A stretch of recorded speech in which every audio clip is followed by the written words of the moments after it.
بندوں بچاؤ اپنی جانوں کو، اپنے پیاروں کو اس آگ سے، اور بچانے کا طریقہ یہ ہے کہ ایمان لاؤ اللہ پر، اللہ کے رسول صلی اللہ علیہ وسلم پر، اللہ کی کتاب پر، اللہ کے فرشتوں پر، یوم آخرت کے اوپر، اللہ کی جنت اور جہنم کا مالک جو تقدیر مقرر کر دی ہے. یہ بڑی بڑی ایمانیات کی چیزیں ہیں، ان کو مانو دل کی گہرائی کے ساتھ. زبان سے صرف اقرار اللہ سے یہاں کافی نہیں ہے.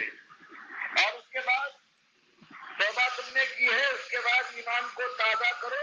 اور ایمان کے بعد عمل صالح کی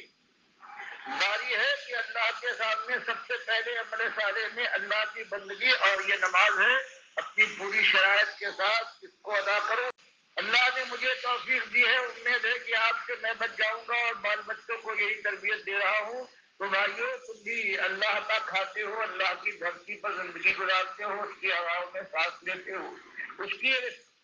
سے تم اپنی زندگی گزارتے ہو. عقل و خرد اس نے دی ہے. ایک ایک بدن کا تمہارا رونگٹا اور بال صرف تمہارے مالک کا دیا ہوا ہے، تمہارے کسی دربار نے، کسی تمہارے ولی اور نبی نے، اور کسی تمہارے بڑے نے یہ تمہارے ساتھ سلوک نہیں کیا. تو یہی سلوک تم کو چاہیے کہ اس کا حق ادا کرو، اپنے مالک کو پہچانو، اس طرح سے اس کی غلامی کرو، فرما برداری کرو جیسے اس کی کتاب بتاتی ہے، اور اللہ کے نبی صلی اللہ علیہ وسلم جیسے تمہارے سامنے اس بات کو لا کر ڈالتے ہیں. تو یہ بات جو آج دنیا سے یہ غائب ہو گئی ہے، آج گھروں کے اندر، آج گھر کیا کہیں بھی ہو، آج ان مدرسوں کے اندر، ان مسجدوں کے اندر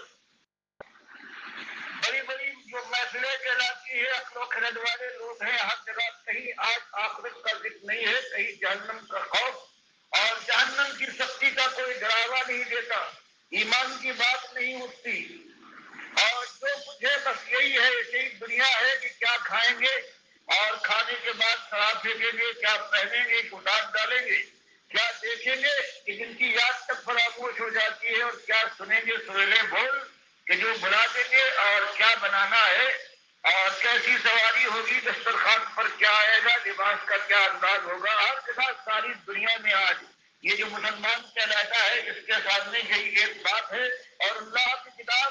بسم اللہ الرحمن الرحیم اور الحمدللہ رب العالمین سے لے کر والناس تک یہی بات بیان کرتی ہے کہ اصلی معاملہ یہ ہے کہ تم کو آخرت کے لیے دنیا میں بھیجا گیا ہے. یہ کھیتی ہے آخرت کی. اگر یہاں تم نے کانٹے بوئے ہیں تو یہی تم کاٹو گے، اور انہی کانٹوں پر لوٹتے رہو گے. اور اگر تم نے یہاں گل و گلزار کے لیے کوشش کی ہے تو اس کے بعد پھر وہ ایسے کہ جو تمہارے خیال اور ذہن کے اندر جس کا تصور بھی سما نہیں سکتا. تو یہ مالک یہاں بیان فرماتا ہے کہ اگر یہ بات تمہارے سامنے آ گئی، صرف ایک مقصد ہے تمہاری زندگی کا، تمہاری صبح و شام کا، اور وہ یہ ہے کہ اللہ نے اپنی بندگی اور ایمان اپنی اوپر ایمان لانے کے لیے تم کو آزمائش میں ڈالا ہے. اور تم ایمان کا اقرار کرنے کے بعد اپنی جان اور مال کو اللہ کے ہاتھ بیچ چکے ہو. اللہ نے وعدہ کیا ہے کہ اگر تم اپنے اس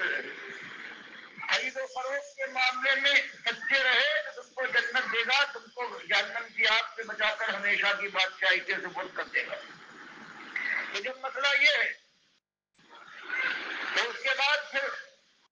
اس کو اصل ہونا چاہیے. اس سے بیٹھتے چلتے پھرتے صحابہ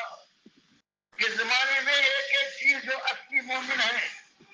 اس سے پہلے جو امتیں گزری ہے جو صحیح معنوں میں اللہ سے ڈرنے والے مومن تھے، ان کے اندر سب سے پہلی بات یہ تھی کہ اللہ کو یاد کرو، اور آخرت کے لیے آج کو موقع ملا ہے اس میں کچھ کر گزرو، ورنہ اس کے بعد پچھتاوا ہے. اور پچھتاوا اس شکل میں آئے گا کہ دھواں اٹھے گا کھالوں سے، کلیجے سے شعلے نکلیں گے، اور پھر ایک کروٹ بھی چین نہ ملے گی. یہاں تک کہ مالک فرماتا ہے کہ یہ مالک جو داروغہ ہے جہنم کا، اس سے یہ جہنمی کہیں گے کہ اور کوئی بڑی بات نہیں مالک، ہم تو پکارتے پکارتے مایوس ہو گئے ہیں، ہماری سنوائی نہیں ہوتی، ہم تم سے کسی بڑی بات کا درخواست نہیں کرتے. ایک بات کہتے ہیں کہ مالک تم اپنے مالک اللہ سے یہ کہو کہ ہمارے اوپر ایک دن کے عذاب میں ذرا ذرا تھوڑی سی کمی ہو جائے. فرمایا یہ ان کا عالم ہو جائے گا تھوڑی سی کمی کے لیے، اب اور امیدیں تو ختم ہو جائے گی. اور وہاں سے مالک کی طرف سے کہہ دیا جائے گا کبھی نکلنا نہیں ہے نہ کبھی موت آئے گی. تو یہ شدید قسم کی یہ بازی ہے. اور یا پھر ایک جھوپڑی کا رہنے والا ہے ایمان کے ساتھ تلخی اور دنیا کی ضیق کو برداشت کرتے ہوئے ایمان پر موت آ گئی ہے تو اس کے بعد اللہ کے یہاں اس کی جو بادشاہت ہے ایک جنت سب سے چھوٹی جنت ہے اس کے لیے الگ مالک فرماتا ہے کہ ارضھا کعرض السماء والارض کہ تمہاری جنتوں کی ایک جھوپڑی کا 4 گز کے مکان میں رہنے والا اس کا عالم یہ ہے ایمان کے ساتھ وہ اللہ کے پاس پہنچ جائے تو پروردگار عالم کا کہنا ہے ایسی جنت اس کی ملک بنا دی جائے گی کہ جس کی چوڑائی آسمانوں اور زمین کی چوڑائی کی طرح سے ہے اور سب کچھ اس کی بادشاہت کا اس کے زیر نگی آئے گا. تو یہ معاملہ اتنا شدید ہے جس کو آج یہ امت بھول گئی ہے. آج نمازی اور روزے دار بھی ہیں, رسمی طور پر نماز بھی پڑھ لیتے ہیں, روزے بھی رکھ لیتے ہیں, لیکن ان کی محفلوں میں ان کے بچوں کے سامنے ان کے اپنے شوہروں اور بھائیوں کے سامنے اعزاء اور اقارب اپنی سہیلیوں اور دوستوں کے سامنے یہ آخرت کی بات یہ ایمان کا معاملہ نہیں اٹھتا. اور اگر ایمان صحیح نہ ہو تو مالک نے فرمایا ہے کہ 18 انبیاء ہیں, سب سے برگزیدہ ترین انبیاء ہیں, لیکن اگر ایمان کی ایک خرابی ان کے اندر ہوتی تو سارے اعمال جو زندگی بھر انہوں نے کیے تھے ہم سب برباد کر ڈالتے اور ایک جھولی میں عمل کا ایک ذرہ بھی ہم باقی نہ چھوڑتے. تو فرمایا کہ تو ایک کام ہے جو ہو چکا ہے نا امید نہ ہو اللہ ساری خطاؤں کو معاف کر دے گا. توبہ کرو لیکن توبہ کے نصوح ہو, مالک کے ساتھ فریب کھیلنے کی کوشش نہ کرنا خلوص دل کے ساتھ. اور اگر تم یہ کرو گے تو ربکم ان یکفر عنکم سیئاتکم تو یہ تمہارے لیے تمہارا مالک تمہاری خطاؤں کو معاف کر دے گا. ویدخلکم جنات تجری من تحتها الانہار اور پھر وہ ہمیشہ کی زندگی باغ و بہار میں گزرے گی, گھنیرے باغات کے اندر گزرے گی, چشموں اور فواروں کے اندر گزرے گی. ایک ایک محل کے لیے اللہ کے نبی صلی اللہ علیہ وسلم فرماتے ہیں, بخاری کی حدیث میں ہے, جنتوں میں آپ کتنے محل ہوں گے اللہ جانتا ہے, لیکن ایک محل کی آپ نے تعریف کی ہے کہ جنتی کی ایک محل ایسا ہوگا جو جنت کی زمین سے 7 میل بلند ہوگا. جس کی اونچائی کا یہ حال ہے اس کی چوڑائی اور لمبائی کا اندازہ لگائیے. اور پھر اس محل کے کمروں میں, اس کے باغیچوں میں, اس کے نہروں, ہر چیز جو ہوگی اس کے انتظام میں اس کو کوئی زحمت کرنا نہ پڑے گی. جہاں بھی اپنی بادشاہت کے جس کونے میں ہوگا اور جس طرح سے چاہے گا اس محل کو وہ اپنے حکم مجید چلائے گا. اور کتنے محلات ہوں گے اللہ جاننے والا ہے. تو مالک فرماتا ہے کہ اگر تم اس طرح سے ایمانداری اور آخرت طلبی کے لیے اللہ سے ڈر جاؤ, اس کے رسول صلی اللہ علیہ وسلم جس کے خوف کا یہ عالم تھا کہ اللہ کا نام سننے کے بعد اور یہ جب سامنے آیا عبداللہ ابن مسعود رضی اللہ تعالیٰ عنہ بیان کرتے ہیں کہ ایک دن اللہ کے نبی صلی اللہ علیہ وسلم نے مجھ سے ارشاد فرمایا کہ عبداللہ تم مجھے قرآن پڑھ کر سناؤ میں سنوں.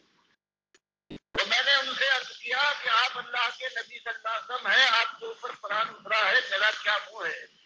کہ میں آپ کے سامنے قرآن پڑھوں, لیکن آپ سے حکم دیا کہ نہیں آج میں یہی چاہتا ہوں. کہتے میں نے سورہ نساء شروع کر دی, یہاں تک کہ میں جب اس آیت پر پہنچا ہوں فَكَيْفَ إِذَا جِئْنَا مِنْ كُلِّ أُمَّةٍ بِشَهِيدٍ وَجِئْنَا بِكَ عَلَىٰ هَٰؤُلَاءِ شَهِيدًا کہ نبی محمد صلی اللہ علیہ وسلم اس حالت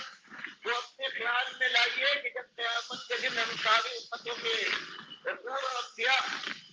ان پر گواہ لائیں گے کہ میری بات تم نے اپنے قوم تک پہنچا دی تھی, اور سب کے اوپر آپ کو گواہ لائیں گے کہ آپ نے حق کا حق ادا کیا یا پورا نہیں کیا. آپ آخری نبی تھے. تو اس ذمہ داری کے احساس اور اللہ کی بارگاہ میں جا کر اللہ نے وعدہ کر دیا تھا, لیکن چونکہ انسان اور بشر سے اللہ سے سب سے زیادہ ڈرنے والے تھے, اس لیے حضرت اللہ ابن مسعود رضی اللہ تعالیٰ عنہ بیان کرتے ہیں کہ میں نے یہ سنا کہ آپ نے کہا اچھا بس,